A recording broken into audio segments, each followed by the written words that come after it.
Now, Louis Tomlinson is here and he's back with brand new music. Well, that was Louis' new single, Bigger Than Me. He joins me now. It's so lovely to see you. Thanks for having me. And you were saying this is a single you've always wanted to make. This is the one. It feels, you know, that it's all come together. Yeah, it was a bit of a process on my first record. I think there was an element of trial and error. Obviously, coming out of a band the size of One Direction, it takes time to find yourself musically, but I really think I found it on this album and on this single, definitely. Oh, that's fantastic. You're right. It's a bit of readjusting, isn't it? It definitely is. Of course it is. It can always be... The thing about this is, and the album and the single, very optimistic. You know, it's upbeat. Yeah. It really is. It's very thoughtful, but it's also, it's all going to be okay. I felt better. Well, that was I'm glad. I'm glad that was a conscious decision. On my first record, there was a weight to it emotionally, which I think was right for the time. Of course. But I just wanted to break loose from that now and put out something optimistic, positive. No, exactly, and that's where you are in yourself. Exactly. You know, yeah, that's exactly. and as a somebody who writes songs and somebody who performs, that's what it's all about, isn't it? Yeah, definitely. I cannot believe your wee boy's 6. Yeah, such a great age at the moment. 6 is brilliant. Yeah. Why, curious, wanting to know everything. But does he now know that his dad's a big deal?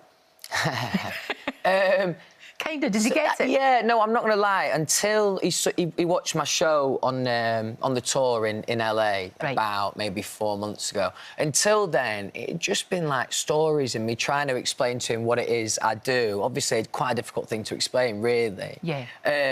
But it was amazing to watch him. I could see him after about halfway through the show. I spotted where he was. He'd arrived with his own little banner.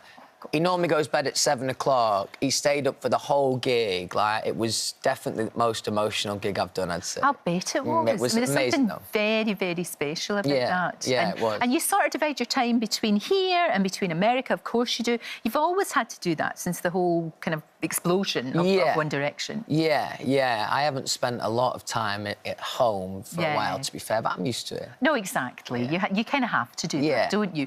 And One Direction was bonkers, wasn't it? Pretty massive. When you look back on it, you think, wow, goodness me, that was incredible experience. You must have been to just about every single part of the world. Yeah, it's almost easier to see now from the outside looking in, definitely. Yes. But yeah, it was a crazy, crazy time, but amazing to be able to go through it with other people. It would have been quite scary to go through that experience on your own at that age. I know, and you know what I'm going to say to you, because all everybody wants is for you all at some point to get back together. And as soon as anybody does anything, like Zayn did that lovely rendition of one of your big songs, as soon as anybody does it, everybody goes, right, OK, what's happening? Are they all going to get back together? Can you see it happening one day? Maybe. One day. Let's not count it out. I'd say one day. There's a lot of moving parts, but it'd be a shame if we didn't. It would be a shame if we didn't. For a big, giant thing. Yeah. For something, for a big, great cause or something like that. Yeah, I hope so. I hope so too. I really do. Now, look, an awful lot of people were forced to just take a bit of a breath during lockdown, especially people, you know, who are songwriters who perform. Did you find that you could do that? You could just breathe a little bit?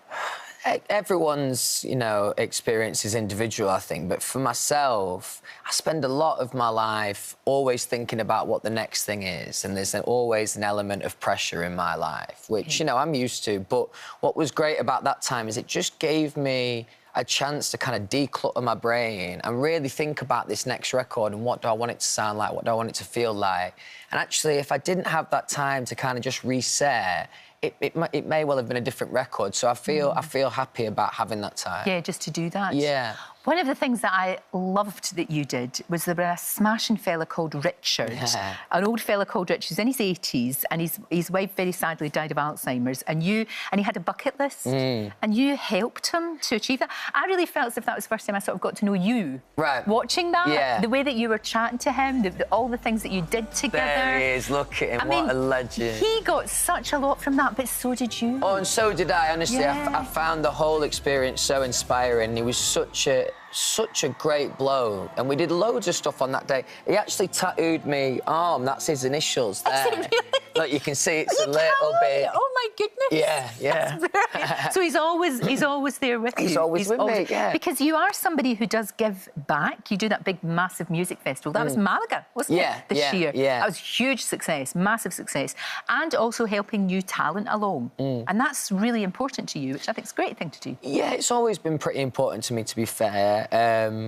And also, you know, to put on an event of the size that we did with the festival recently in Malaga, that's always been a dream of mine. Yeah. So to be able to do something like that, but also help new bands coming up, like, that's perfect for me, definitely. Yeah, because it is really difficult now. It's quite hard to find places to just rehearse and practice and get your music out there. I mean, I know we've got the internet now, which is fabulous. I mean, that is amazing, and you can really do it there.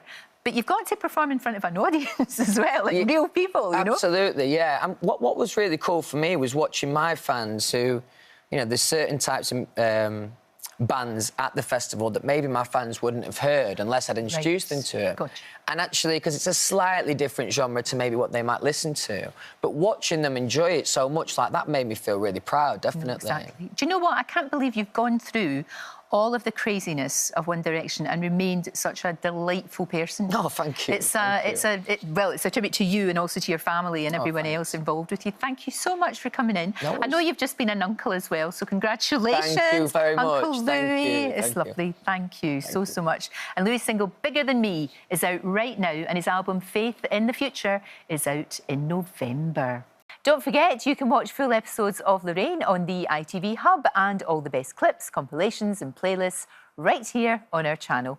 Just subscribe now and you'll never miss an upload. Click here to watch another video similar to this one, or click here to head to our channel's homepage to explore all of our exciting videos.